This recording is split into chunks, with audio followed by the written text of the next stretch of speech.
എന്താണ് ലോറിക്കാരുടെ unit? തമിഴ്നാട്ടിലുള്ള truck ഡ്രൈവർമാരാണ് ഈ ട്രക്കിൽ വരുന്ന ക്വാണ്ടിറ്റിയെ യൂണിറ്റ് എന്ന പേര് ഇട്ട് വിളിക്കാൻ തുടങ്ങിയതെന്നാണ് ഗൂഗിൾ പറയുന്നത്. നമ്മൾ സാധാരണ കേട്ടിട്ടുള്ളത് നീളത്തിന്റെ യൂണിറ്റ് മീറ്റർ ആണ്.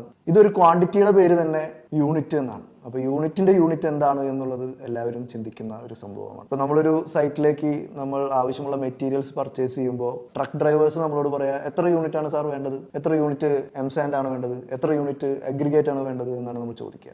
എങ്ങനെയാണ് ഇത് കൺവേർട്ട് ചെയ്യുക എന്നുള്ളതും എങ്ങനെയാണ് ഇത് നമ്മൾ ഉറപ്പുവരുത്തുക എന്നുള്ളതുമാണ് ഈ വീഡിയോയിൽ പറയുന്നത്. അപ്പൊ 100 ക്യൂബിക് ഫീറ്റിനെയാണ് ഒരു യൂണിറ്റ് എന്ന് പറയുന്നത്. ഇപ്പൊ ഇതാണ് നമ്മുടെ ട്രക്ക് എന്നുണ്ടെങ്കിൽ ആ ട്രക്കിന്റെ നീളം, വീതി, ഉയരം എന്നുള്ളത് നമ്മൾ എടുക്കുക. ഇപ്പൊ ഉദാഹരണത്തിന് 3 മീറ്റർ നീളവും 2 മീറ്റർ വീതിയും 0.7 മീറ്റർ, അതായത് 70 സെന്റിമീറ്റർ ഡെപ്തുമാണ് ആ ട്രക്കിന്റെ ഡയമെൻഷൻസ് എന്നിരിക്കെ. ഇതിനെ നമ്മൾ മൾട്ടിപ്ലൈ ചെയ്ത് കഴിഞ്ഞാൽ ആ ലഭിക്കുന്ന എം ക്യൂബിനെ 2.83 കൊണ്ട് ഡിവൈഡ് ചെയ്ത് കഴിഞ്ഞാൽ നമ്മളുടെ ട്രക്ക് എത്ര യൂണിറ്റ് ആണ് എന്നുള്ളത് നമുക്ക് കാണാൻ സാധിക്കും.